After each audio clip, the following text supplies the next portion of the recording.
नमस्कार, लोकतंत्र में आपका स्वागत है। मैं हूं आपके साथ रविंद्र सिंह।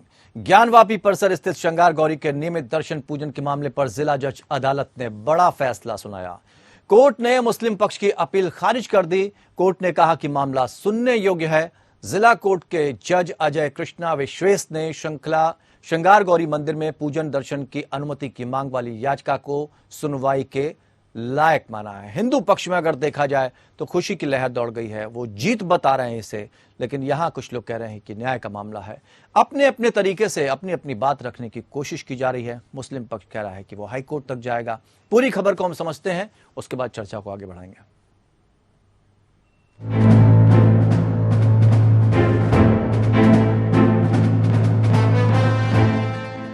वाराणसी की अदालत ने श्रृंगार गौरी की पूजा की मांग कानूनी रूप से जायज ठहराते हुए माना कि ज्ञानवापी मस्जिद के अंदर पूजा के अधिकार की मांग करने वाले हिंदू पक्षों द्वारा दायर एक मुकदमा सुनवाई योग्य है।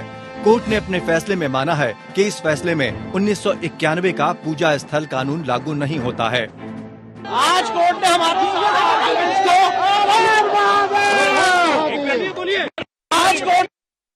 डॉक्यूमेंट्स को मान लिया है। मुस्लिम पक्ष की application places of worship act की उनकी जो प्ली थी उसको खारिज कर दिया है। वक्फ एक्ट की प्ली को खारिज कर दिया है। कोर्ट ने कहा है कि सूट मेंटेनेबल है। अब इस मामले की अगली सुनवाई 22/9 को हो और एविडेंस लीड की जाएगी। जिला न्यायाधीश डॉक्टर A.K. विश्वेश ने मुस्लिम पक्ष अंजुम इंतजामिया मस्जिद प्रबंध समिति द्वारा दायर याचिका को खारिज कर दिया, जिसमें नागरिक प्रक्रिया संहिता के आदेश 7 नियम 11 के तहत दायर एक आवेदन के माध्यम से मुकदमे की स्थिरता को चुनौती दी गई थी। इस मामले में अब अगली सुनवाई 22 सितंबर को होगी। कोर्ट में अब अपनी दलीलें और सबूत रखे जाएंगे। फैसला हिंदू पक्ष में आने के बाद अब मुस्लिम पक्ष इसे ऊपरी अदालत में चुनौती देगा। मुस्लिम पक्ष जिला कोर्ट के फैसले के खिलाफ हाई कोर्ट जा सकता है। तो इसके खिलाफ रिवीजन जाएंगे, कोर्ट जाएंगे। कहता रहा हूँ कितना बोला जाएगा। और ऑर्डर कॉपी सर कब तक? कब मिल जाए, कल अप्लाई करेंगे, जब मिल जाएगी तो देखा जाएगा। फैसला किस तरीके से आप देखते हैं? जब तक ऑर्डर नहीं पढ़ लेते हम कुछ नहीं बता सकते। जब तक ऑर्डर नहीं पढ़ लेंगे हम कुछ नहीं कर सकते, पर हमारा कोई कमेंट नहीं है। वादी ने अनिवार्य रूप से काशी विश्वनाथ मंदिर के बगल में स्थित मस्जिद परिसर की बाहरी दीवार पर मां श्रृंगार गौरी की पूजा करने की अनुमति मांगी है। अंजुमन समिति द्वारा उसी सूट को स्थिरता की चुनौती दी गई थी, ये तर्क देते हुए कि हिंदू उपासकों का मुकदमा कानून पूजा स्थल अधिनियम 1991 द्वारा वर्जित है। हिंदू पक्ष ने दावा किया कि वर्तमान मस्जिद परिसर कभी एक हिंदू मंदिर था और इसके बाद मुगल शासक औरंगजेब द्वारा इसे ध्वस्त कर दिया गया था। वहाँ वर्तमान मस्जिद संरचना का निर्माण किया गया था। खुश है आज हमारे शिव भी हमारे साथ हैं। आज हमारे काशी मुर्दाबाद।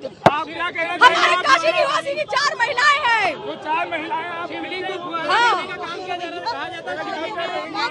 फुआरा नहीं, अगर फुआरा होता तो इसके नीचे क्या है बताए वो हमको। उनके पास कोई सच्चाई नहीं थी, उनके पास साक्ष्य कुछ था ही नहीं। मुस्लिम पक्ष की दलील थी कि 1991 के प्लेसेस ऑफ वर्शिप एक्ट के तहत कोई फैसला लेने की मनाही है। 1991 का ये कानून कहता है कि 15 अगस्त 1947 से पहले जो धार्मिक स्थल जिस रूप में थे वो उसी रूप में रहेंगे। हालांकि अयोध्या के मामले को इससे अलग रखा गया था। पक्षों को लंबा सुनने के बाद जिला न्यायाधीश A.K. विश्वेश ने पिछले महीने सुनवाई पूरी की और अपना आदेश सुरक्षित रख लिया था। दूसरी ओर अंजुमन मस्जिद समिति ने अपनी आपत्ति और आदेश 7 नियम 11 आवेदन में तर्क दिया कि वाद विशेष रूप से पूजा स्थल विशेष प्रावधान अधिनियम 1991 द्वारा प्रतिबंधित है।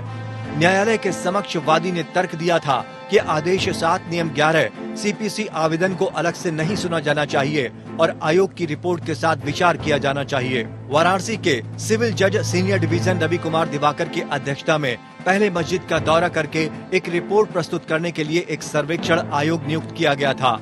कोर्ट को 19 मई को सर्वे रिपोर्ट मिली थी। सर्वेक्षण रिपोर्ट प्रस्तुत करने से पहले ही न्यायालय द्वारा नियुक्त एडवोकेट कमिश्नर द्वारा किए गए एक प्रस्तुतिकरण पर किस सर्वेक्षण के दौरान ज्ञानवापी मस्जिद परिसर के अंदर शिवलिंग पाया गया था, न्यायालय ने मौके को सील करने का आदेश दिया था। Bureau report.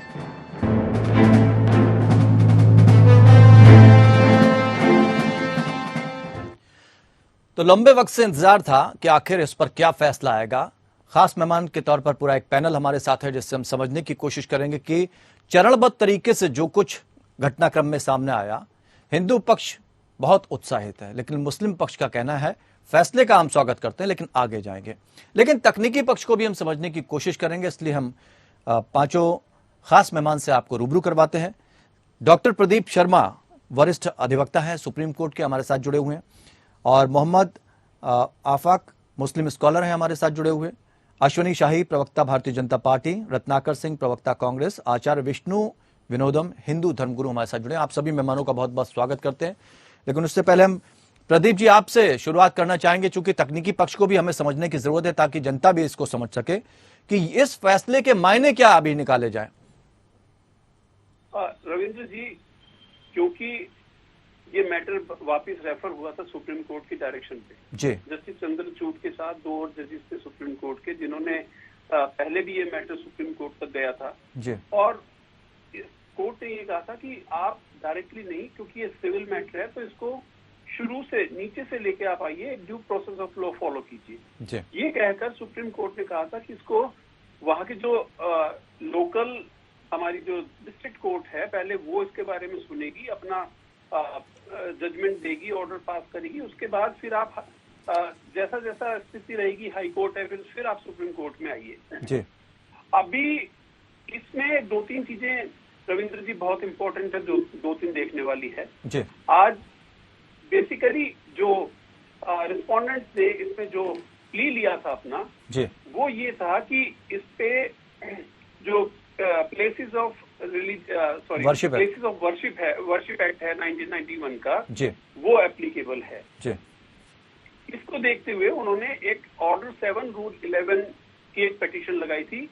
ऑर्डर 7 रूल 11 क्या होता है? ऑर्डर 7 रूल 11 है रिजेक्शन ऑफ प्लेंट, कि अगर किसी ने अगर अपना कोई सूट डाला है या केस, अगर आप जनता की समझदारी के लिए कहें कि किसी ने कोई सूट डाला है जी, और अगर उसमें आपको कुछ खामियां नजर आती हैं, तो उसमें 4, 5, 6 सीपीसी में कोड ऑफ सिविल प्रोसीजर के अंदर कुछ गाइडलाइंस हैं, कुछ पॉइंट्स हैं, जिनके बेसिस पे ऑर्डर 7 रूल 11 डिसाइड किया जाता है, जिसको हम बोलते हैं रिजेक्शन ऑफ प्लेंट। तो जो रिस्पोंडेंट थे, मुस्लिम पक्ष था, उन्होंने ये पिटीशन फाइल की थी कि आप इसको सूट को मतलब सूट को डिसमिस करें कि ये मेंटेनेबल नहीं है। लेकिन एक हमारा ये सवाल पूछने का ये भी प्रदीप जी मतलब था, क्योंकि सुप्रीम कोर्ट में इसकी संवैधानिकता को लेकर सुनवाई हो रही है, तो ऐसे में क्या कुछ असर इधर से उधर पड़ेगा क्या? रविंद्र जी, एक प्रोसेस है, वो ड्यू प्रोसेस ऑफ लॉ हमें फॉलो करना पड़ेगा जी। आज इनकी 7-11 डिसमिस हुई, ऑर्डर 7 रूल 11 की पिटीशन जो एप्लीकेशन थी वो डिसमिस हो गई। जो डिक्री 7-11 में है, दिस डजंट अटेन फाइनलिटी, मतलब कि ये फाइनल डिसीजन नहीं होता है जी। एक कोर्ट का डिसीजन आ गया, एक डिक्री पास हो गई कि नहीं ये सूट मेंटेनेबल है। अब इसका प्रोसेस क्या है? जब ये एक ऑर्डर आ गया तो आप इसको ऑलवेज अपीलेबल है, आप हायर कोर्ट में जाके, क्योंकि डिस्ट्रिक्ट कोर्ट का जजमेंट है, तो आप हाई कोर्ट में जाकर और हाई कोर्ट में इसको चैलेंज कर सकते हैं कि इस ऑर्डर में ये पर्टिकुलर खामियां थी। एक बात मैं बताना चाहूंगा रविंद्र जी यहाँ पर आपको जी, कि जब आप हायर कोर्ट में जाते हैं, अपील में जाते हैं, तो वहां पर आप नए फैक्ट्स को नहीं लेके आ सकते। जो यहाँ पर आपने फैक्ट्स दिए वहां पर आप बता सकते हैं, लेकिन क्योंकि कोर्ट जब डिसाइड करता है तो फैक्ट्स एंड सर्कमस्टांसेस जो उनके सामने होते हैं, जो डॉक्यूमेंट्स प्लेस ऑन रिकॉर्ड होते हैं, उनको देखते हुए कोर्ट अपने किसी भी केस का निर्णय देता है जी। इसमें जो एक बात जो खास थी वो ये थी कि इसमें मैं ये बताना भी चाहूंगा आपको जी, कि एक जजमेंट आई थी सुप्रीम कोर्ट की, काफी फेमस जजमेंट है, जो ऑर्डर 7 रूल 11 को लेकर है कि रोजा वर्सेस यूएस रयू करके एक जजमेंट है सुप्रीम कोर्ट की जी। उसमें क्यों आज ये जजमेंट सूट से पहले डिसाइड करी, उन्होंने ये कहा, तो उस जजमेंट में खास तौर पे सुप्रीम कोर्ट ने हेल्ड किया हुआ है कि पहले अगर कोई सूट या कोई केस अगर कोर्ट के सामने है तो आपको पहले 7 रूल 11 को डिस्पोज ऑफ करना पड़ेगा। उसका पर्पज ये होता है कि सपोज कीजिए कि बिना एविडेंस पे, क्योंकि जब सूट चलेगा तो एविडेंस आएगा, एविडेंस काफी टाइम ले लेता है, तो अगर प्रेमा फसाइली अगर कोई जगह आपको ये दिखता है कि इस सूट में, क्योंकि ऑर्डर 7 रूल 11 की सर्टेन गाइडलाइंस हैं, अगर उन गाइडलाइंस के भीतर ये आ जाता है कि ये मेंटेनेबल है 711, तो फिर सूट आगे बढ़ता नहीं है, उसके बेसिस पे आप इसको डिसकंटिन्यू कर देते हैं और कह देते हैं कि ये ऑब्वियसली वो ऑर्डर अपीलेबल है, इसमें कोई दो राय नहीं है। लेकिन इससे एक चीज ये भी होगी कि जो ये जो फैसला आया है, इसके बाद जो मथुरा है, काशी है, वृंदावन है, इन मामलों की सुनवाई पर भी कोई असर पड़ेगा? रविंद्र जी, ये कल को क्या होगा ये तो नहीं कह सकते, क्योंकि हर केस के डिफरेंट फैक्ट्स होते हैं। ठीक, अभी हमें उनके फैक्ट्स का पूरा पता नहीं है। फैक्ट्स एंड सर्कमस्टांसेस जो आज की डेट में द केस इन हैंड है जो, उसमें ये था कि 5 औरतों ने सिर्फ ये परमिशन मांगी थी कि हमें हमारी डेटी हैं, हमें हमारे भगवान हैं, उनकी परमिशन दी जाए, हमें उनकी पूजा अर्चना करने की जी पूजा अर्चना करने की परमिशन दी जाए। कोर्ट ने कहा कि ठीक है, अब अगर किसी को संतुष्टि नहीं है, कोई भी पक्ष हो उसमें, तो आप अपील पे जा सकते हैं। अपील में जाने के बाद आप हाई कोर्ट जो डिसीजन देगा, या तो वो इसको सेट असाइड करेगा ऑर्डर को, या इसको कहेगा कि ठीक है ऑर्डर। उसके बाद भी आप वहां से भी संतुष्ट नहीं है, तो आपके पास फिर सुप्रीम कोर्ट है, आप वहां पर जाके करिए। ये इस बात के तो लिए कह रहा है, जो प्रतिवादी पक्ष है वो ये कह रहा है कि हम इस मामले को लेकर ऊपर कोर्ट में जाएंगे, लेकिन हम ये भी समझना चाहेंगे कि अगर कोर्ट में ये मामला पहुंचता है तो क्या ऐसा भी संभव है कि इन सारे मामलों को टैग कर दिया जाएगा, या फिर अलग अलग सुनवाई हो सकती है? ऐसा भी कुछ हो सकता है इसमें? देखिए रविंद्र जी, मैंने जैसा कि अभी आपको कहा कि हर केस के अपने अलग फैक्ट्स एंड सर्कमस्टांसेस होते हैं। आप जरूरी, आपने एक वर्ड कह दिया कि places of worship act 1991, places of worship act में भी हर केस, जैसे हम कहते हैं सिविल केस है, सिविल केस में भी तो डिफरेंट टाइप की कैटेगरीज है ना, उसके फैक्ट्स एंड सर्कमस्टांसेस क्या हैं, उस टाइम पे किस टाइम पे ये पाया गया, किस टाइम पे क्या ऑब्जेक्शन थी, इसकी एज क्या है, और बहुत से एविडेंसेस हैं जो लीड करना पड़ते हैं। क्योंकि आपको मैं एक बात बता दूं कि इस केस में भी पर्टिकुलरली आप देखिएगा कि ऑर्डर 26 रूल 10 की एक एप्लीकेशन थी।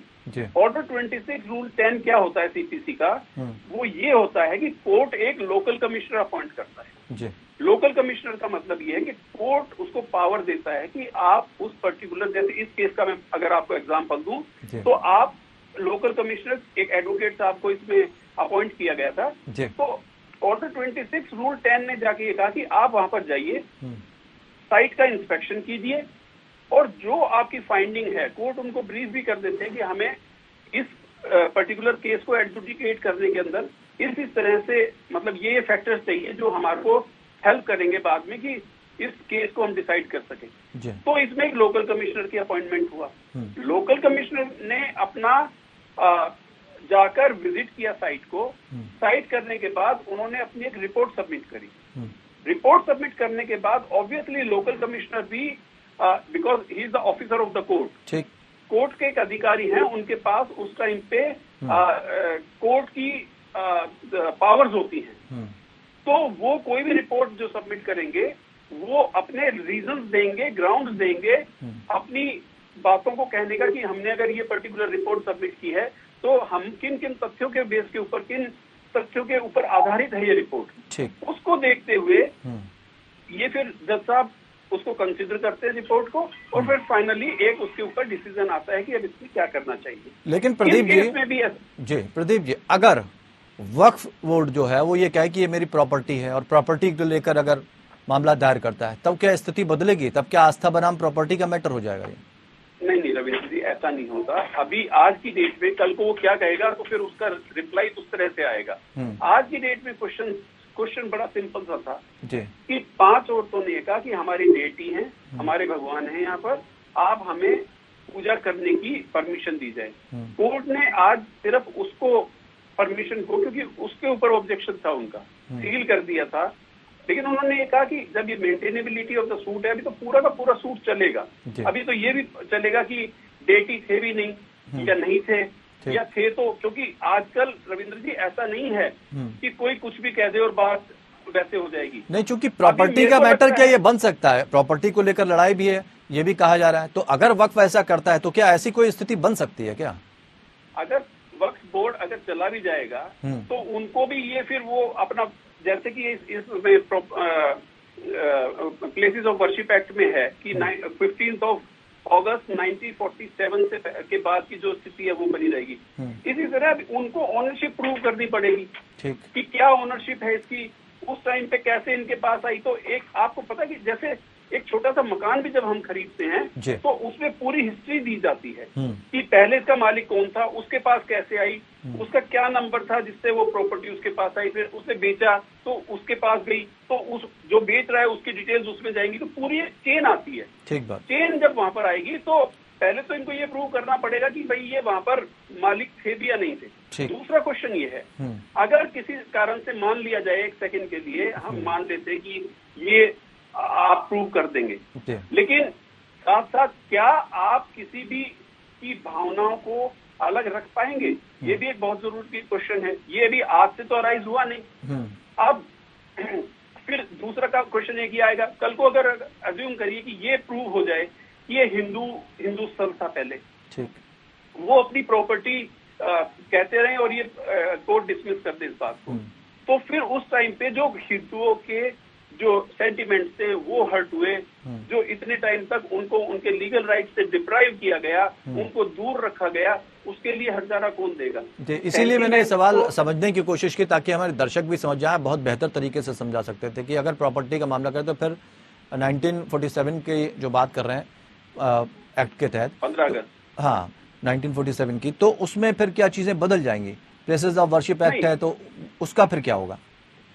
देखिए वो ओनरशिप का आएगा, लेकिन ओनरशिप फिर मैंने कहा भी तो पहले ये देखा जाएगा कि भाई फिर उसमें आपको पता है एडवर्स पोजीशन का आ जाता है। ठीक, एडवर्स पोजीशन, अगर आपने एडवर्स पोजीशन क्या है, सपोज कीजिए आप किसी एक प्रॉपर्टी के मालिक हैं और आपकी नॉलेज में होते हुए भी कि ये यहाँ पर है और आपने उसको एक पर्टिकुलर टाइम तक चैलेंज नहीं किया। गवर्नमेंट के लिए 12 साल है और प्राइवेट प्रॉपर्टी के लिए 33 ईयर्स का है। ये सर्टेनली उससे पुराना केस है, ये आपकी नॉलेज में भी होगा। तो फिर एडवर्स पोजीशन का कंसेप्ट आ जाएगा। एडवर्स पोजीशन का कंसेप्ट हो जाएगा तो जो उस पोजीशन में रहेगा फिर उसकी ओनरशिप का, यानी एक शुरुआत हो चुकी है और कई पेच जैसे जैसे आगे परतें खुलती जाएंगी उसी आधार पर जांच भी आगे बढ़ती जाएगी और बातचीत भी होती जाएगी। सब अपनी अपनी दलीलें पेश करेंगे। 4 खास मेहमान मोहम्मद आफाक मुस्लिम स्कॉलर हैं, अश्वनी शाही प्रवक्ता भारतीय जनता पार्टी, रत्नाकर सिंह प्रवक्ता कांग्रेस, आचार्य विष्णु विनोदम हिंदू धर्मगुरु हमारे साथ जुड़े हैं। आप सभी मेहमानों को बहुत बहुत स्वागत है। आचार्य जी, सबसे पहले आप इसे शुरुआत करते हैं, कैसा लग रहा है और क्या कहना चाहेंगे इस पूरे मसौदे पे आप?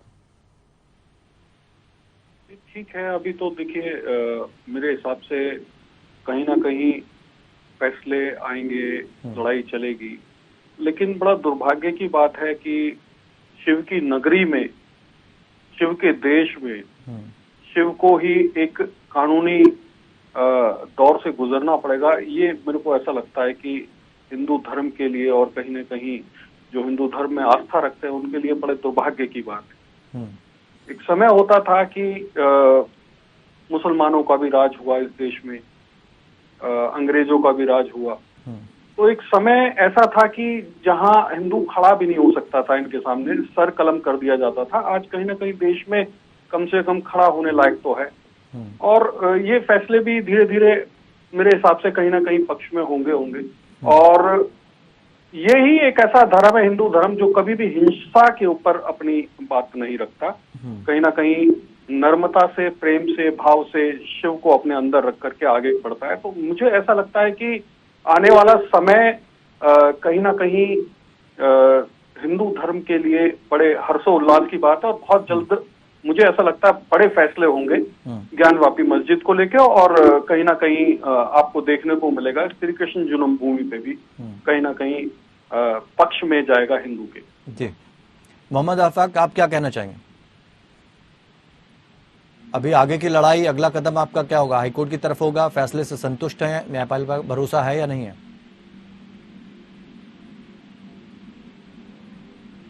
चलिए अश्विनी शाही जी, आपसे समझते हैं, शायद उनकी आवाज हम तक नहीं पहुंच रही। आस्था का केंद्र इसको माना गया क्योंकि आस्था का जुड़ा हुआ सवाल है और अक्सर कुछ मुद्दे ऐसे होते हैं जिन पर राजनीतिकरण भी हो जाता है। इन मुद्दों का राजनीतिकरण तो नहीं हो जाएगा? रविंद्र जी, देखिए, राजनीतिकरण होने का और न होने का कोई मतलब नहीं है। ये हिंदू आस्था से जुड़ा हुआ सवाल है और इस देश में जो हिंदू आस्था रखता है वो राजनीति में दखल भी रखता है और राजनीति से बाहर भी है। तो ये एक संपूर्ण और सिर्फ आस्था का विषय माना जाए इसको, क्योंकि देखिए अभी तो मतलब मान लें कि चुनाव में इस मुद्दे को नहीं उठाया जाएगा। चुनाव में पार्टियां कौन सा मुद्दा उठाती हैं? हम पहले से कहते रहे कि न्यायिक तरीके से, एक संवैधानिक तरीके से जो आक्रांताओं ने हमारे ऊपर दमनकारी नीतियां चलाई हैं, जो मंदिर तोड़े हैं हमारे, हम उसको संवैधानिक तरीके से हासिल करने की कोशिश जो हिंदू पक्ष कर रहा है उसके साथ खड़े हैं। ठीक है, हमको इसमें भारतीय जनता पार्टी का कोई लेना देना नहीं है। हाँ, राम मंदिर हमारे एजेंडे में था, माननीय सुप्रीम कोर्ट के फैसले से वो आज भव्य राम मंदिर का निर्माण हो रहा है। और आचार्य जी बताना चाहूंगा, इस देश में अपने को अपना साबित करने के लिए 500 साल लग जाते हैं। मर्यादा पुरुषोत्तम भगवान राम की नगरी में उनको जन्म स्थान साबित करने में 500 साल लग गए। अब समय बदल चुका है, लोकतंत्र है, मगर देश संविधान से चलेगा, न्यायपालिका से चलेगा। आपके लिए इस फैसले के क्या मायने हैं? परेशान किया जा सकता है, पराजित नहीं किया जा सकता है। हम राम मंदिर में भी जीते, हम यहाँ भी जीतेंगे और हम आगे भी, चाहे मथुरा हो या अन्य जहाँ भी है, हम वहां भी जीतने। ठीक है, लेकिन अश्विनी जी प्रभु पर आस्था है। ठीक है, आस्था तो सबकी है और मुझे लग रहा होनी भी चाहिए, आस्था का विषय है और न्यायपालिका पर सबका भरोसा। लेकिन अश्विनी साह जी, हम ये समझना चाहेंगे ये जो फैसला आया इसको लेकर आप क्या कहना चाहेंगे? और दूसरी तरफ कई बार इस तरह के घटनाक्रम पर बयान बहादुर सामने आ जाते हैं, उन बयान बहादुरों से कैसे निपटने की कोशिश होगी? देखिए, इस घटना को लेकर यह है कि अभी तो ये शुरुआत है। माननीय सुप्रीम कोर्ट ने नीचे की अदालत में भेजा था। नीचे की अदालत में एक तरह से जो श्रृंगार गौरी में पूजा करने का अधिकार समाप्त कर दिया गया था माननीय मुलायम सिंह सरकार के द्वारा, वो अब अधिकार प्राप्त हो गया सबको। ये अधिकार जो है, एक जीत हमारी यहाँ हुई है। अब आगे इसमें यहाँ से हाई कोर्ट है, सुप्रीम कोर्ट है, फिर से देखिए ये न्यायालय के में मामला है, इसमें कुछ बहुत बोलने की चीज नहीं है। हाँ, मैं जरूर कहूंगा कि हिंदू आस्था आज जीती है। दूसरी बात का जवाब देना चाहूंगा, जो बयान बहादुर आते हैं, देखिए बयान बहादुर इतने हैं, किसी के मुंह पर जो है कोई चीज टेप लगाया नहीं जा सकता, कोई उल जलूल कुछ भी बक सकता है। लेकिन जो भी बके, मेरी आपके द्वारा ये निवेदन है, चाहे वो जो जहां भी हो, वो संवैधानिक दायरे में न्यायपालिका का सम्मान करते हुए वो बयान दे, क्योंकि जीत हिंदू हितों की हो रही है, सनातन की होनी है, वही सत्य है, सनातन ही सत्य है और वही जीत हो रही है। ये राम मंदिर से शुरुआत हो चुकी है और अभी ये आगे तक जाएगी। मोहम्मद आफाक साहब, क्या कहना चाहेंगे इस फैसले को लेकर? और अश्विनी साह ने बहुत सारी बातें क्लियर की हैं कि ये आस्था का सवाल है, राजनीति का सवाल नहीं, और राजनीति नहीं होनी चाहिए।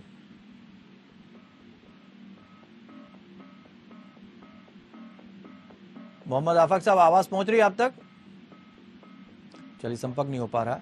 रत्नाकर जी, कितना सहमत हैं, राजनीति नहीं होगी, इस तरह के मुद्दों पर ना होनी चाहिए, लेकिन राहुल गांधी कुछ और कह रहे हैं। देखिए रणवीर, सबसे पहले तो मैं ये कहना चाहूंगा कि चूंकि लोगों की आस्था से जुड़ा हुआ प्रश्न है, उनकी भावनाओं से जुड़ा हुआ प्रश्न है, इसलिए इस पर राजनीति बिल्कुल नहीं होनी चाहिए। लेकिन अभी आपने सुना किस प्रकार हमारे मित्र जो अश्विनी साहिब जी ने कहा कि इसमें राजनीति भी इन्वॉल्व है, तो आप समझ सकते हैं कि राजनीति, इनका इशारा किस तरफ है। जिस तरह इन्होंने अयोध्या को एक मुद्दा बना करके, एक राजनीतिक अस्त्र के रूप में इन्होंने उपयोग करके और देश में हिंदुओं के भावनाओं को भड़का करके और राज हासिल करने का, सत्ता हासिल करने का एक रास्ता अख्तियार किया था।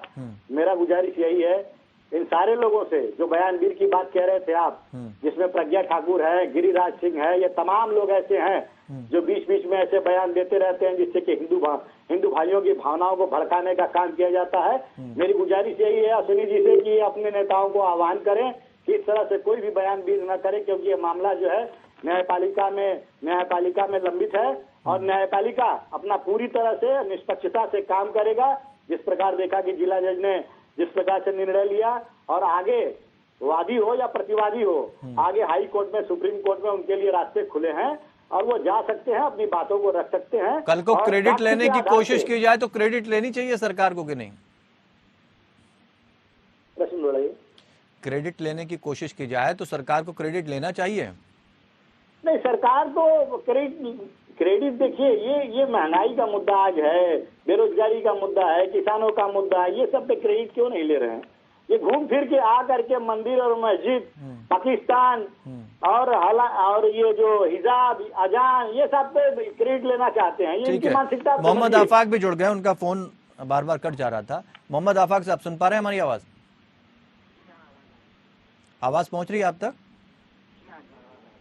अब समझना चाहेंगे आप इस फैसले को किस तरह से देखते हैं? देखिए, वोट का फैसला स्वरूप है, इस पे गिरी ना हो,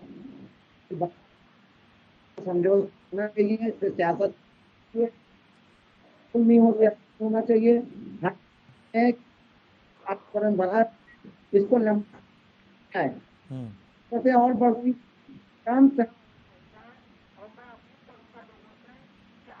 कि अगर साथ मिल रहे हैं तो वो मंदिर। आपकी आवाज कट रही, नेटवर्क एरिया में थोड़ा सा अगर आ जाएं आप तो ज्यादा बेहतर होगा। रत्नाकर जी, एक बात और समझना की कोशिश करना चाहेंगे हम कि राहुल गांधी अगर ये कह रहे हैं कि आपसी सद्भाव बिगड़ सकता है, लाइन ऑर्डर में गड़बड़ी आ सकती है, तो इसका क्या मतलब है? ये कह रहे हैं विस्फोटक स्थिति बन सकती है। देखिए, ये लॉ एंड ऑर्डर, तो ये क्या है? ये इशारा है क्या? हेलो, हाँ, कानून व्यवस्था जो है मेंटेन करने की जिम्मेदारी है जो राज्य सरकार की है। और देखा था आपने किस प्रकार पिछली सुनवाई में वहाँ पे कानून व्यवस्था बिगड़ने के साथ जो है संकेत मिल रहे थे। वहाँ पे कुछ उपद्रवी तत्व तो जो है नारे वगैरह लगा रहे थे। तो वहाँ से इस प्रकार की जो नारे वगैरह लगाते हैं वहाँ पे पहुंच करके स्थल पे, तो भावनाओं को भड़क सकता है। तो ये राहुल गांधी जी के कहने का मतलब यही है कि आप जो कानून व्यवस्था है उसको बिगड़ने मत दीजिए। पूर्ववत में बहुत सारे ऐसे चीजें देखने को मिली है जिसमें कानून व्यवस्था लचर होने की वजह से दंगे हुए हैं। तो इस तरह से जो है क्रियाकलाप न की जाए जिससे कि लोगों की भावनाओं को आहत पहुंचे और वो सड़कों पर उतर करके एक दूसरे के प्रति वैमनस्य की भावना जो है वो देखने को मिले। अश्विनी साही, जिस राजनीति की बात कर रहे हैं अश्विनी साही जी, आप कौन राजनीति कर रहा है इसमें आपके मुताबिक? देखिए, अभी आपने मतलब एक सबूत भी दे दिया रविंद्र जी। रत्नाकर भाई उसमें गोलमोल अटक गए आकर कि राहुल गांधी आखिर क्या कर रहे हैं। उन्होंने कहा कि सरकार का काम है लॉ एंड ऑर्डर मेंटेन करना। एकदम सत्य है, सरकार लॉ एंड ऑर्डर मेंटेन करेगी। मगर कांग्रेसी राहुल गांधी ने क्या ये बयाना ले लिया है, ठेका ले लिया है कि दंगा भड़काने की कोशिश करेंगे? क्या जरूरत थी उनको बोलने की कि दंगे भड़क सकते हैं? देखिए, राहुल गांधी जी हमेशा से एंटी हिंदू रहे हैं। वो कश्मीर जाते हैं तो कहते हैं मैं ही सच्चा हिंदू हूँ। यह किताब पर हिंदू और हिंदुत्व की परिभाषा बार बार बताते हैं देश को। दत्तात्रेय गोत्र बताते हैं, जबकि इनके दादा फिरोज गांधी क्या थे सब लोग जानते हैं। दत्तात्रेय गोत्र किसका होता है ये दुनिया जानती है। और अब जब उनको केरल से पदयात्रा जहां से शुरू कर रहे हैं कन्याकुमारी से, ऐसे पादरी के यहाँ जाते हैं जो हमेशा हिंदू धर्म के खिलाफ रहा है। वो इन लोगों को हरदम कट्टरपंथी क्यों मिलते हैं? वहीं केरल में एक पादरी थे जिनके हाथ काट लिए गए थे। उन पादरी से नहीं मिल सकते थे? वो कट्टरपंथी ही क्यों मिलते हैं इन लोगों को मिलने के लिए? और उन्होंने क्या कहा? तो हिंदू धर्म का कितना विरोध ये करते हैं वो स्पष्ट है कि कांग्रेस हमेशा। अश्विनी साही जिस चीज की बात कह रहे थे कि राजनीति कौन करता है, वो निशाना उन्होंने साधा है। राहुल गांधी की पादरी से मुलाकात की बात कही और कट्टरपंथी वो भी। तो राजनीति कौन कर रहा है ये भी दिख रहा है। नहीं, राजनीति राम मंदिर पे राजनीति किसने किया ये पूरे देश ने देखा। तो इसमें राजनीति कौन करता है और इसको किसको फायदा मिलता है, कौन बहुसंख्यक की भावनाओं को भड़काकर अपनी तरफ अपने मिलाने की कोशिश करता है, ये पूरा देश जानता है। तो ये अब ठेकेदारी तय होगी कि हिंदू की ठेकेदारी कौन लेगा? नहीं, हिंदू की ठेकेदारी देखिए, हम सारे लोगों की ठेकेदारी लेते हैं। ये सिर्फ एक लोगों की ठेकेदारी लेते हैं, हम तो देश की ठेकेदारी लेते हैं। हम जो है आज कन्याकुमारी से कश्मीर तक जो यात्रा कर रहे हैं उस यात्रा का मकसद क्या है? उस यात्रा का मकसद है भारत जोड़ो यात्रा है। और उसका मकसद यही है कि भारत में रह रहे सारे लोगों को एक साथ एकजुटता के साथ रखा जाए और भारत देश को मजबूत बनाया जाए। तो जब भारतीय जनता पार्टी ये कहती है कि कहीं दंगे नहीं हो रहे हैं, कहीं कोई ऐसी घटना सामने नहीं आ रही है जो कांग्रेस के कार्यकाल में या अन्य दलों के कार्यकाल में आती रही है, तो वो बता रही ना कि लॉ एंड ऑर्डर सही है। फिर ऐसे में अगर ये कहा जाए कि भाई विस्फोटक स्थिति बन सकती है तो इसके क्या मायने निकाले जाए? नहीं, रविंद्र जी, खरगोन की घटना आपको याद है, कानपुर के हिंसा की घटना आपको याद है, दिल्ली में दंगे हो रहे थे आपको याद है, कर्नाटक में हिजाब का मसला आया था वो आपको याद है क्या? ये क्या करते थे? ये तो यही तो भड़काते हैं भावनाओं को, ताकि देश में है जो सांप्रदायिकता की राजनीति कर सके, ध्रुवीकरण की राजनीति कर सके। आज इनके पास मुद्दा बचा क्या है, आप बता दें। आज इनके पास कोई मुद्दा नहीं बचा है। जनता से जुड़े हुए सारे मुद्दों पे ये फेल है। महंगाई हो, बेरोजगारी हो, सीमा सुरक्षा हो, चाहे महिला अत्याचार हो, चाहे जो भी मुद्दा उठाकर देख लीजिए, सारे मुद्दों पे तो ये फेल है। तो बचा इनके पास एक ही मुद्दा है, ध्रुवीकरण का मुद्दा। मेरा सिर्फ एक प्रश्न है भाई साहब से, अगर आप मंदिरों को इतना ही बनवाने की आप चेष्टा रखते हैं, हिंदू हितैषी बनते हैं, तो जो प्लेसेज ऑफ वर्शिप एक्ट है, आज तो आपका पूर्ण बहुमत है, आप बहुत हिंदू राष्ट्रवादी बनते, हिंदूवादी बनते हैं, आप उस एक्ट को हटा दीजिए। तो पादरी जी से मुलाकात का मकसद क्या था? कोई पादरी जी से मुलाकात का मकसद क्या था? नहीं, मैं बता रहा हूँ, आप उनके हितैषी हो जाएंगे, राहुल गांधी उनके हितैषी हो जाएंगे। सुन लीजिए, अगर किसी से मुलाकात कर ली जाती तो क्या उनके हितैषी हो जाएंगे? रविंद्र जी देखिए, राहुल गांधी जी पादरी से भी मुलाकात करेंगे, हिंदू संगठनों के धर्मगुरुओं से भी मुलाकात करेंगे, ईसाई लोगों, सारे लोगों से मुलाकात करेंगे। तो सबसे मुलाकात नहीं, उन्होंने एक शब्द इस्तेमाल किया कि ऐसे लोगों से जो जानबूझकर ऐसे बयान देते हैं जो आस्था के खिलाफ हो जाते हैं, तो ऐसे लोगों से मिलने की क्या जरूरत है? नहीं, इसका मतलब कहीं ना कहीं आप ऐसे लोगों को भाव दे देते हैं और उसके बाद वो आके माहौल बिगाड़ते हैं। नहीं रविंद्र जी, देखिए क्या होता है, हर धर्म का व्यक्ति अपने धर्म को सर्वोच्च मानता है। आप क्या हिंदू धर्म तो दूसरे धर्म को नकार देगा? हम अगर अपने हिंदू पूरी बात मेरी कहने दीजिए, कर लेने दीजिए पूरी बात। हाँ। हर व्यक्ति अपने धर्म को सर्वोच्च मानता है। अगर कोई व्यक्ति आता है कहता है कि हमारा धर्म सर्वोच्च है, तो हम उसको कैसे वहीं पे कहेंगे कि नहीं भाई तुम्हारा धर्म जो है हमारे हिंदू धर्म से आगे नहीं है, ये नहीं कह सकते। ठीक है, ये सभी धर्मों का देश है और सभी लोगों का अधिकार है अपने धर्म और धर्म के प्रति आस्था दिखाने का और अपने धर्म का पालन करने का। और हम सभी धर्मों के लोगों से मिलेंगे। अभी तो 5 ही दिन की यात्रा हुई है, 150 दिन की यात्रा है, सभी धार्मिक लोगों से मिलेंगे, सभी धर्म गुरुओं से मिलेंगे। ठीक। उसमें क्या आपत्ति है? ये तो भारतीय जनता पार्टी सिर्फ तिल का तार बनाने में विश्वास रखती है और ये चाहती है कि किस प्रकार जो है भारत जोड़ो यात्रा को अपमानित किया जाए और दुष्प्रचार करके इसके उद्देश्य से भटका दिया जाए। चाहती है भारतीय जनता पार्टी। फिर आफाक साहब के पास जाएंगे, हमसे जुड़ चुके हैं जी, क्या जवाब देना चाहेंगे? वो कह रहे हैं कि सारे उन्होंने इतने मामले गिना दिए, हिजाब से लेकर कहाँ हिंसा हुई, आप कह रहे हैं ना दंगे हुए, ना माहौल बिगड़ा, लॉ एंड ऑर्डर भी सही है, सब कुछ ठीक है, नहीं होना चाहिए, तो सारी चीजें तो आपकी तरफ से हो रही हैं। देखिए रविंद्र जी, और सबसे ताजा मामला आया था नूपुर शर्मा का, भागलपुर अखपुड़वा कांड से लेकर हैदराबाद और मुरादाबाद के दंगे, और इतनी लंबी लिस्ट है कि उसमें कांग्रेस पार्टी जो है समाहित हो जाएगी। इतने दंगे इन लोगों के शासन में हुए। और तो मतलब तुलनात्मक अध्ययन किया जाएगा कि किस पार्टी के कार्यकाल में कितने दंगे हुए, उस आधार पर पार्टी चुनी जाए। पार्टी नहीं, कितने लोग, हम लोगों ने रोकने की कोशिश की। हाँ। आज देखिए, हमारा नहीं, एनसीआरबी का डाटा है उत्तर प्रदेश के लिए कि उत्तर प्रदेश दंगा मुक्त हो चुका है। ये हम नहीं कह रहे हैं, एनसीआरबी कह रही है, जिसका ये लोग लेकर पोथा लेकर घूमते हैं एनसीआरबी में उत्तर प्रदेश यहाँ चला गया है। लेकिन 2 बातें मुझे कह के अपनी बात समाप्त करता हूँ रविंद्र जी, 2 बातें कह के। भारत जोड़ो यात्रा वो कर रहे हैं जो भारत के बंटवारे के जो है जिम्मेदार हैं। दूसरी बात, मैंने अभी फिरोज गांधी जी का नाम लिया था। फिरोज गांधी जी की आज जहां समाधि है वहां उनकी पत्नी प्रधानमंत्री, उनका बेटा प्रधानमंत्री, उनके ससुर प्रधानमंत्री, लेकिन ये लोग अपने को जोड़ते नहीं हैं और ये लोग जो है फूल चढ़ाने तक नहीं जाते हैं। उनकी आत्मा रोती है और ये भारत जोड़ने निकले हैं। न दादा के वहां मजार पर जाकर कब फूल चढ़ाते हैं, न उनको पूछते। जो परिवार ही नहीं जोड़ पाते हैं तो ये भारत क्या जोड़ेंगे? बंटवारे के ये लोग गुनहगार हैं। ठीक है, इसका भी जवाब लेंगे। मोहम्मद आफाक जुड़ गए बहुत देर से, चूंकि उनको वक्त ही नहीं मिल पाया। मोहम्मद आफाक, सबसे पहले तो हम फैसले को लेकर आपकी बात समझना चाहेंगे। उसके बाद ये जो राजनीतिकरण होता है, ओवैसी साहब भी बीच में आ गए कि अब तो मामला जाना चाहिए और 10 तरह की चीजें कहने लगे। ऐसे लोगों को रोकना नहीं चाहिए क्या?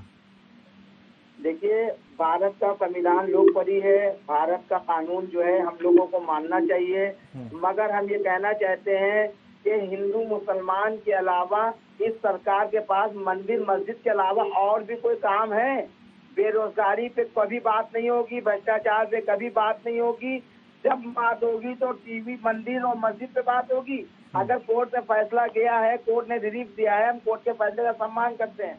हम ये कहना चाहते हैं कि इस सरकार में क्या विवाद के लिए हम हिंदू मुसलमान से विवाद खड़ा हो रहा है, एक नई चीजें आ रही हैं कि मंदिर तोड़ के मस्जिद बनाई गई, मंदिर तोड़ के मस्जिद बनाई गई। इससे हमारे हिंदू मुसलमान की भावनाओं को बहुत बड़ा नुकसान पहुंच रहा है। अगर कोर्ट ने फैसला कर दिया है, उस फैसले को सुरक्षित रखा जाए। और मैं अपील करूंगा अपने मुसलमान भाइयों से, संयम बनाए रखिए। अगर वो मंदिर तोड़ के मस्जिद बनी है तो यकीनन वो मस्जिद जो है उनके हवाले कर देना चाहिए। इस खेल को आगे न बढ़ाया जाए, पैसे की बर्बादी न की जाए। मैं अपील करता हूँ अपनी तरफ से आवाम से। ठीक है, क्या कुछ कहा इस फैसले के बाद, आइए सुनते हैं, फिर चर्चा को आगे बढ़ाते हैं। खिलाफ अपील होनी चाहिए। इस जो ऑर्डर आया है आज का, फौरन इसके खिलाफ हाईकोर्ट में अपील होनी चाहिए। और दूसरी बात यह है कि सुप्रीम कोर्ट ने जो 20 मई 2022 को जो अपना ऑर्डर दिया था, अगर आप वो ऑर्डर पढ़ेंगे तो पॉइंट 2 सबसेक्शन 4 में सुप्रीम कोर्ट ने यह कहा था कि the interim order of the court dated 17 May 2022 shall continue to remain in operation pending the disposal of the application under order 11 rule under CPC। सबसे पहले तो मैं काशी विश्वनाथ मंदिर और श्रृंगार गौरी माता के मंदिर मामले की जो सुनवाई चल रही थी, इसमें न्यायालय ने इस सुनवाई को सुनने योग्य माना है, इसका मैं स्वागत करता हूं।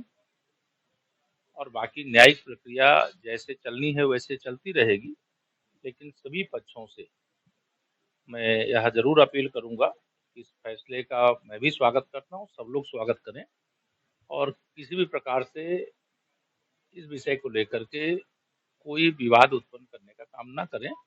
यह एक बहुत साफ सुथरी न्यायिक प्रक्रिया के अंतर्गत जो न्यायालय के सामने विषय रखे गए हैं उसके आधार पर सुनवाई हुई और सुनवाई के बाद यह सुनने योग्य है कि नहीं है, इस विषय को लेकर के फैसला आया और फैसला आने के बाद सभी लोग इसका स्वागत कर रहे हैं, मैं भी स्वागत कर रहा हूँ। What happens that again? At the onset, I'm extremely grateful to the Honorable Supreme Court for taking up the petitions, the clutch of petitions in the CAA law. I believe the CAA legislation was anti-constitution. It is ultra-vires of our constitution. And I hope eventually the Honorable Apex Court strikes it down. I'm very grateful that the Honorable Apex Court issued notices on the petitions to the Union government and has asked the Union government to come back in weeks with their replies. Like I said, I firmly believe CAA is ultra-vires and I hope that the Honorable Apex Court देखिए, supreme court ने कानून बना दिया कि राम मंदिर को छोड़ के 1947 में जो मस्जिद है वो मस्जिद रहेगी, जो मंदिर है वो मंदिर रहेगा। यहाँ चैप्टर बंद हो जाता है। और मैं बार बार कहता हूँ कि जुडिशरी के अंदर ऐसा कोई भी जज अपॉइंट नहीं करना चाहिए किसी भी अदालत के अंदर जो किसी एक विचारधारा से जुड़ा हुआ हो। बहुत सारे फैसलों में हमें जजेस के फैसलों में उनकी विचारधारा का अक्स नजर आता। उन मतभेद में अब एक बात स्पष्ट हो गई है कि इस याचिका को के युग माना गया है। अब मैं भगवान से ये प्रार्थना कर रही हूँ कि जो 1991 में विधेयक प्रस्तुत करते समय मैंने कहा कि मथुरा और काशी का समाधान भी अयोध्या के साथ कर ले और अकेले स्थली विधेयक से बाहर मत करिए, मथुरा और काशी को भी कर दीजिए और फिर पूजा स्थली विधेयक पे पारित कर दीजिए। लेकिन नहीं मानी गई तो अडवाणी जी ने यह फैसला लिया कि चलो हम इसका बायकॉट हैं। और एक भगवान भोलेनाथ की मंदिर की मुक्ति का मार्ग का एक दरवाजा खुला, हमें आशा है कि ये इस जो बंद दरवाजे में भी जल्दी खुलेंगे और जो बहुसंख्यक हिंदू समाज है उनको अपने देवादिदेव महादेव की पूजा अर्चना करने का और शंकर गौरी की पूजा का अधिकार मिलेगा। लेकिन एक बड़ा दुर्भाग्यपूर्ण स्थिति विश्व भर के हिंदुओं के लिए, तो बहुसंख्यक हिंदू समाज इस देश का है, वो तथाकथित अल्पसंख्यक समुदाय को उत्पीड़न का शिकार है, जो कि वो विदेशी आक्रांताओं से आक्रांतित मानसिकता से शिकार। तो सियासतदानों के बयान आपने सुने।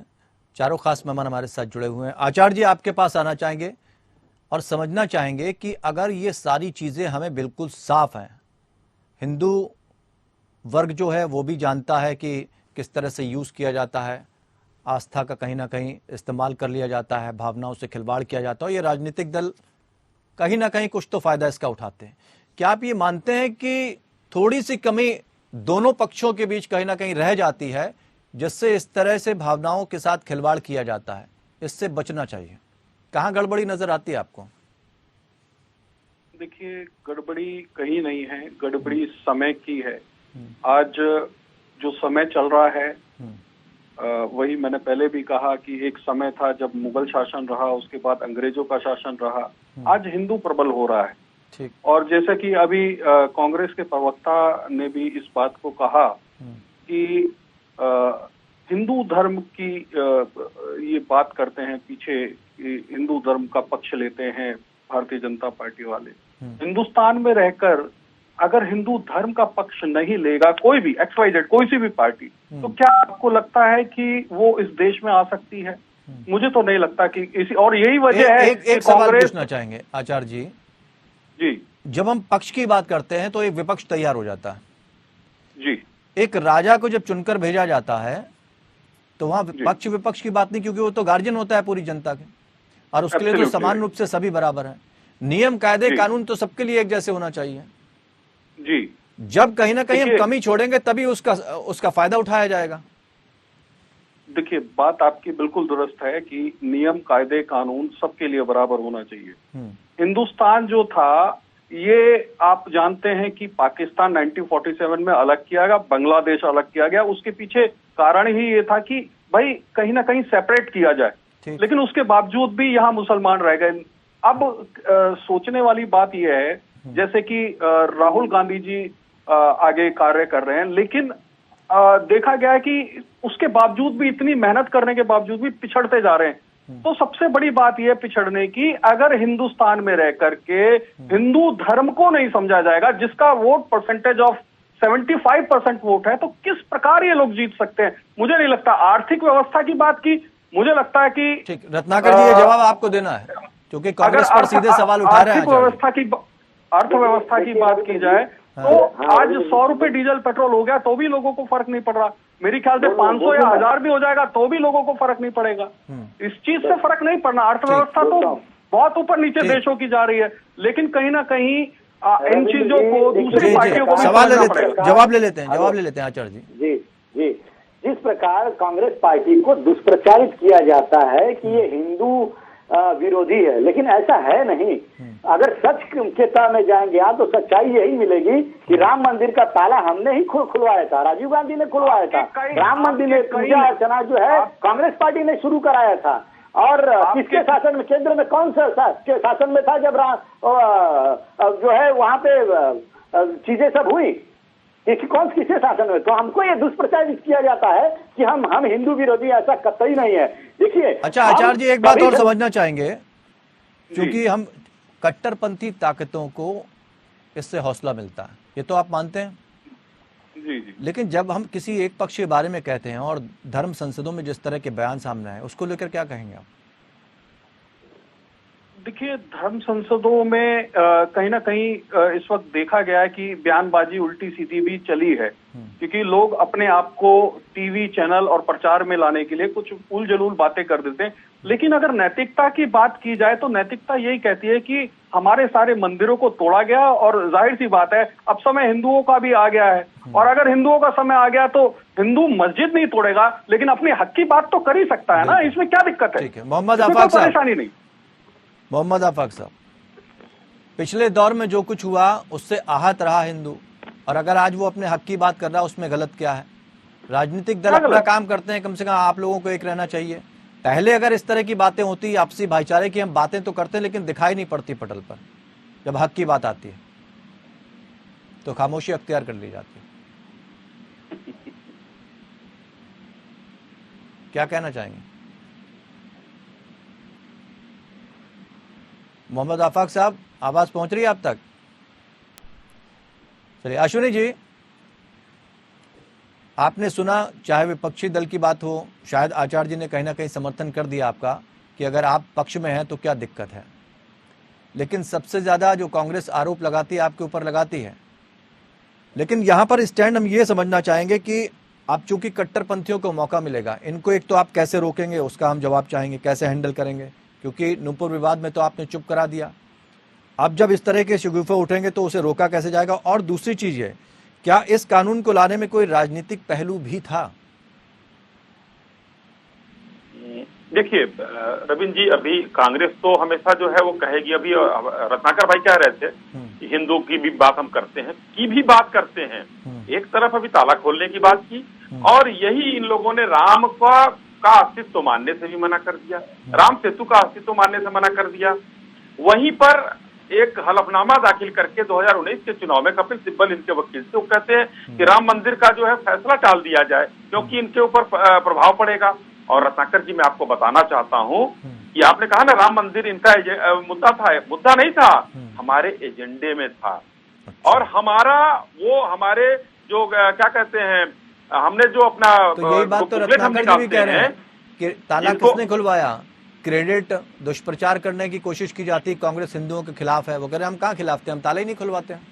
ताला खुलवाने के बाद ये कहाँ खड़े हो गए, तुष्टीकरण की राजनीति करने लगे। भारतीय जनता पार्टी एकमात्र ऐसी पार्टी रही जो हिंदू हितों की बात करते हुए राम मंदिर के पक्ष में खड़ी रही, एजेंडे के साथ। संकल्प पत्र में हमने लिखा 370 राम मंदिर हमारे संकल्प पत्र का हिस्सा था रविंद्र जी, इसको मानना पड़ेगा। कांग्रेस कहाँ खड़ी रही? भारतीय जनता पार्टी तो अंत तक खड़ी रही। और अभी भी हम कह रहे हैं संवैधानिक तरीके से हम चाहे जो भी मंदिर हो। देखिए, एक जो ये लोग वर्षी पे किया है, अभी उमा भारती जी का बयान हम सुन रहे थे, अडवाणी जी ने क्या कहा, काशी मथुरा को इसमें डाल दीजिए, उसके बाद आप इसको लगाइए, कोई दिक्कत नहीं है। तो इसको लेकर आगे बढ़ेंगे आप? अब जैसे नहीं, वो उमा भारती जी के बयान को मैं कह रहा था। अब जो चीजें दिख रही, जब तक उसका स्वरूप तय नहीं हो जाता, वहां पर वर्शिप एक्ट लगता ही नहीं है। स्वरूप तय होना पड़ेगा पहले कि ये 47 से पहले था या नहीं। मोहम्मद आफाक साहब, आचार्य जी कह रहे थे कि बहुत वक्त तक हिंदुओं के ऊपर अत्याचार भी होते रहे, लेकिन हक की बात की तो हक की सुनवाई नहीं हुई। लंबे समय तक कई पार्टी ने देश के ऊपर राज किया, लेकिन अगर हक की बात कर रहा है तो उसमें दिक्कत क्या आती है? क्यों लोगों के पेट में दर्द होने लगता है? हिंदू भाई, मुगलों को लाने वाले हिंदू भाई, अंग्रेजों को लाने वाले हिंदू भाई, आप इनको अत्याचार दिख रहा है। पहले जब रोटी बेटी का रिश्ता करते थे, जगह दी, धरती दी, सब कुछ दिया, तब इनको नहीं कहा। अब आज क्या ये अत्याचार दिख रहा है? मुगलों के वंशज हैं या हिंदुओं के भाई हैं? जरा ये क्लियर कर लें। हम इस देश के नागरिक, आप मुगलों के वंशज हैं, आपके डीएनए में मुगलों का है या हिंदुओं के भाई हैं? आप इसको क्लियर करिए। हम मुगलों को नहीं लाए, इसको क्लियर करिए, आप मुगलों के वंशज हैं या नहीं है? हिंदू समाज के लोग लाए। हम लोग मुगलों की क्यों बात कही जाती है? मुगलों को हम लोग नहीं लाए, ना अंग्रेजों को। अरे आप क्या थे? आप अपने 5 पीढ़ी के पहले का नाम बताइए आफाक जी। जी रत्नाकर जी, पहले का नाम बताइए आप। एक मिनट रत्नाकर जी, क्या पूछ रहे हैं? देखिए रविंद्र जी, भारतीय जनता पार्टी की मंशा यही है कि अयोध्या की तरह जो है काशी विश्वनाथ मंदिर का जो ये विवादित जो मैटर है, इसको भी उसी तरह से राजनीति करके और उसको भुनाया जाए। लेकिन हमारे लिए, कांग्रेस के लिए महत्वपूर्ण ये है कि आप, हमारे लिए ज्ञानवापी का मुद्दा महत्वपूर्ण नहीं है, हमारे लिए बेरोजगारी का मुद्दा महत्वपूर्ण है, हमारे लिए मथुरा का मुद्दा महत्वपूर्ण नहीं है, हमारे लिए महंगाई का मुद्दा महत्वपूर्ण है। बड़े मुद्दे हैं ये मुद्दे। सवार और फर्जी हिंदुत्व वाले लोग हैं। अगर ये हिंदू हितैषी होते तो लोगों की भलाई और जन कल्याण की भावना से वो स्फूर्त होते और लोगों की भलाई का काम करते, लेकिन ये ऐसा करेंगे नहीं। इनकी जो मानसिकता है, ये हिंदू और मुसलमान करके किसी तरह सत्ता हासिल करे और ध्रुवीकरण की राजनीति करके और हमेशा से लोगों को बांटने का काम करे। अब इसका फायदा किसे मिलेगा ये देखना होगा। आप लोग भी भारत जोड़ो यात्रा पर हैं, कितना जोड़ पाते हैं खुद को और कितना जोड़ पाते हैं देश को, क्योंकि भारतीय जनता पार्टी तो करीब भारत अलग कब था जो आप जोड़ने की कोशिश करें। लेकिन ये जो फैसला आया है ज्ञानवापी को लेकर, ये आगे के बहुत सारे रास्ते खोल देगा, लेकिन किसके लिए ये समझना होगा। उम्मीदें बहुत जगी हैं क्योंकि हिंदू पक्ष कह रहा है, उत्साहित है कि ये हमारी जीत है। यहाँ बात जो बुद्धिमत्तापूर्ण लोग कह रहे हैं वो कह रहे हैं कि ये न्याय की जीत है, हिंदू या मुस्लिम की जीत नहीं है। और मुस्लिम भी पूरी तरह से इस फैसले से सहमत है, लेकिन उनका कहना है कि अगर हम किसी बात पर सहमत नहीं होते हैं तो हम आगे रहेंगे। बहुत बहुत शुक्रिया आप सभी मेहमानों का हमारे साथ इस चर्चा में शामिल होने के लिए। तो फिलहाल वक्त पर छोड़ते हैं कि अब ये रास्ता किधर जाएगा, क्योंकि अभी बहुत सारी चीज़ें सामने आने बाकी हैं। मामला सुप्रीम कोर्ट में भी है, वहाँ पर क्या चीज़ें निकल कर सामने आती हैं, क्या बाकी के मसले भी इससे जोड़कर देखे जाएंगे, उन पर कार्रवाई आगे होगी, या अलग अलग होगी? इन सब चीज़ों को भी वक्त के साथ हम समझने की कोशिश करेंगे। फिलहाल इतना ही। नमस्कार।